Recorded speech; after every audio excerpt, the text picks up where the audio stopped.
Hi, and welcome to another Hopper video. This one ticks all the boxes. I've got it on the Raspberry Pi Pico, well, Raspberry Pi Pico equivalent here. We're going to run on the Hopper single board 6502. And we've got a new little language to look at, which is HopperFORTH. Anyhow, I recently implemented the list reference type in the minimal runtime for the 6502. And I wanted to do a substantial test application for it. And one of the benefits you get of implementing the list is you get the record type as well, because internally the compiler is just using lists to implement records. So we can make a record called a word for our fourth interpreter, and we can have a list of words, so a list of records. So in a way, you've got a list of a list that contains the definition of the word, which is another list. So you've got three levels of nesting of lists in here. So if this works for the garbage collector and the memory manager, for cloning copies of this, for managing its lifespan and all that, so you can pretty much be sure if this works, lists work. We're also using arrays for the stack and for memory. We're using 1K array of each, which is actually 2Ks because they're unsigned integers, 2 bytes each. So let's get on with it. I'll build it, F7. All the shortcut keys are on the menus. And I'm building it for the Pi Pico, which is just a generic board. When I'm building for the Pi Pico, the only users line I need is users Pi Pico. And this will automatically use the MCU library, which automatically uses the system libraries, which uses all these system libraries. I'm right-clicking on things to jump around, and I'll control backspace to go back to where I was. So when I build for the Pi Pico, it's using the regular runtime, not the minimal runtime, all by itself. And they're compatible. So if I F5 to load up into the debugger, my title bar at the top here changes to green. I'm going to, what am I going to do here? Let's just run it. And then I'll switch to, I've got a page on the repo for Forth languages, and there's a documentation page that ChatGPT helped me write. So I can cut and paste the blink sample from there, paste it into the serial console here, enter. So now if I type words, we should have a blink word. So these are the built-in words. The last one on the list is now blink. So if I type blink, we should see some blinking, and we are seeing some blinking. There we go, blink, blink, blink, right? So your standard little blink example. So if I press Control C, I break. Oh, I was running without the debugger. I have Control F5'd it. So let's reload that. And let's run it with F5 rather than Control F5. And let's type words, and I'll press Control C while it's, oh, pressed it too early. It takes that little funny character is Control C going to the console, but if I type it and then press Control C, I should be able to break while it's running. Oh, not really, huh? Let's see. I've got a bit of a problem trying to get break to work. So another way to do it would be to set up a breakpoint on a word like stack, for example. Let's do that. So there's a breakpoint. Yeah, it's good to see how this all works.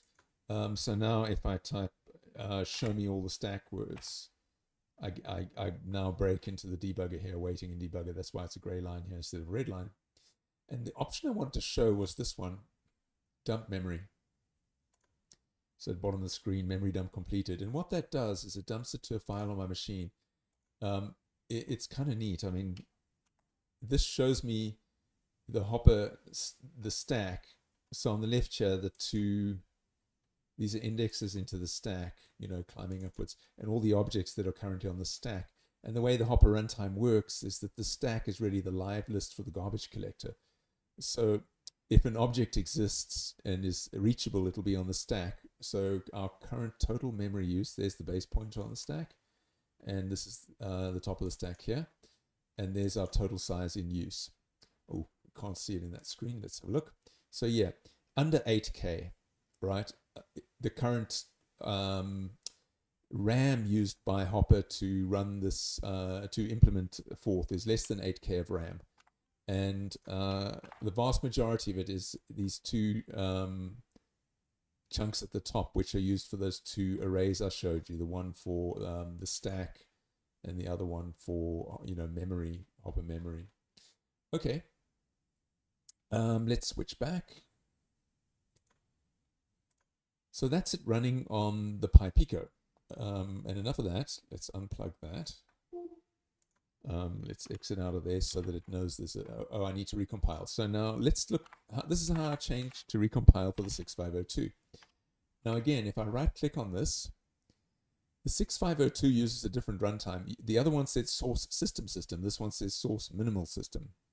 So in the minimal system, a large amount of the runtime is not native code. It's written in Hopper. So all the string APIs, for example, are all written in Hopper here.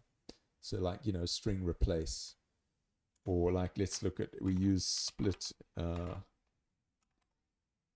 lot in the, so this is string split, all written in Hopper. So clearly, this is not a high-performing version of Hopper, which will become evident when I load this up onto the 6502. All right, F7, so like I said, all the menu options are up here. To build for the 6502, might as well plug the board in. Get a power LED, there we go, powered up. So yeah, this is my Hopper single board computer, which there are other things on the playlist. If you just search the channel, you'll find it. I've tried to build a board that's, design a board that's easy for anyone to build and get working. It's all through-hole components, no surface mount. Yeah, it's easy to build. Simple design, so it's got a separate CAN oscillator for the serial port and for the CPU. So I can maximize the CPU speed and keep the getting the baud rate for serial port to be easy. Okay, we've built. F5 to launch the debugger. Takes a little longer. You can see the bottom left screen there says uploading it to the device. So uploading, this is Intel iHex format is uploading. Now let's do what we did in the other one and go and set a breakpoint on a word like stack so that we can do the memory dump and not have to rely on break's not working as well as I'd like. Control C is not working as well as I'd like. So let's do that. F5. There's this. It takes a little longer to boot up. You can see it's defining all the built-in words there. Now the words are defined. So if I type words, I get to see them all. Right, now we've got a breakpoint on show me the stack, so let's do that. And there we go. And now we can go Alt F2, which is this thing here, dump memory. So this is a pretty cool feature of the Hopper runtime. So busy dumping memory stats here on the left. There, it's done it. So if I go to my Notepad++ where I've got that file loaded, reload the different one, slightly different in size. But again, if I scroll down to the bottom of the current stack, this is the stack, pointing to, it's got value types which are, so value types are direct, so that's a uint, and then reference types, like this is a string, that's the type, 3 for uint, F for string, there's the string, is on the stack, so it's pointing into the heap. Okay, let me switch back here, can you see everything? And this is the number that matters, because this is the free list on the heap. So I use this for diagnostics. So this is memory available to be allocated. Currently I have 32K, so 23 plus 7 round up. Anyway, so yeah, it's using less than 8K on the 6502 to give us a implementation of Forth. So yeah, you can just directly type in here, so 4 plus, and that'll put an 8 onto the stack. Yeah, there you go. Like I said, I've got it documented here so that you can learn about how it works. Like just make a little function here that does a count. So paste in that method there. It's a word. So countdown word that's going to start at 10 and decrement outputting as it goes until it gets to 0, and then it's going to exit. So if we type count down. Oh, it's running with a breakpoint in the debugger. It's going to be super slow. Yeah. Anyhow, I've done a minimal implementation. Some of these are built-ins. I think up to what is built-ins? Up to the Arduino style one. So seconds gives you, it's like millis, but it's an int, so it can only give you 2 bytes. Then delay is delay in milliseconds. Pin is to set the pin mode of a GPIO open to like out or in, which is what these two constants are. Oh no, they're not. In and out is digital write and digital read. So there's something called, I think it's called HopperFORTH out there, and I copied some of their words so that it's least consistent. Anyway, talked my way through that one. It took a hell of a long time, didn't it? Let's see how much faster it is if it's not running in the debugger. So we exit, get rid of the breakpoint, and if we control F5, we'll run it again, but not in the debugger, so it's a little bit faster. So we can try that again and see how much faster it is. I mean, it's a good example of like if you do the minimal runtime where the whole of all the Hopper library functions are all written in Hopper, yeah, on a 6502 running at 8 megahertz. Let's hit enter there. So it's faster, but not that much faster. Yeah. Anyway, speed was not the point. The point here was to test that my runtime is bug-free and working and rock solid.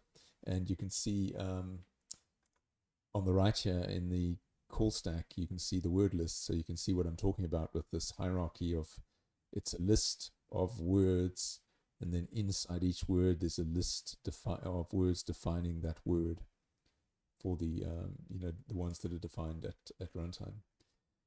I'm pretty sure some of the other words can be defined in terms of I can take some of those built-ins if I was better at Forth and write them in using some of the primitives.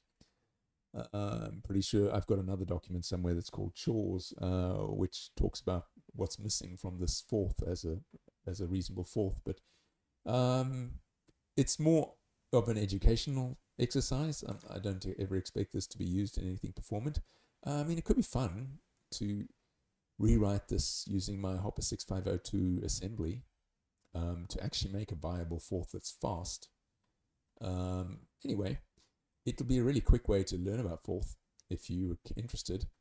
And you can just boot this straight into the terminal and use it as a Forth interpreter with, like with a REPL, sort of Python style REPL, which is what Forth always has. You can just, it's immediate mode always over here.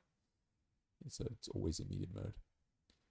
Like I said, so you could, in the immediate mode, you can just define a word like squared, would take what's on the stack, duplicate it, multiplied by itself in the word, and then you can put like 7 squared and output the results, and then you get 49, 7 times 7. So yeah, easy way to learn how Forth works. If you go to one of the videos on this channel as to how to install the Hopper development environment on your Windows machine, which is pretty trivial, pretty simple to do. And then, you could use, any old microcontroller that's got, well, not any old microcontroller. I've got good support for the RP2040s. I recently added support for the Teensy just because it's super fast. And I did a video on that. But so I think these are the only 2 flavors that we support right now. So it's ESP32 something or other, and any RP2040 board. There you go. We have a successful test of the fact that the list reference type and pretty much everything else, because this was quite a thorough test of the Hopper runtime on the 6502. And the whole thing is one big file, and it's, of the order of 1,000 lines of code, of which a hell of a lot of it is these definitions of the built-in words. I'm sure this could have been done more optimally too, but it works. Yeah. There we go. So, yeah. Forth was a fun educational exercise for me. Hopefully this will help make it a good educational exercise for you as well. Thank you for watching.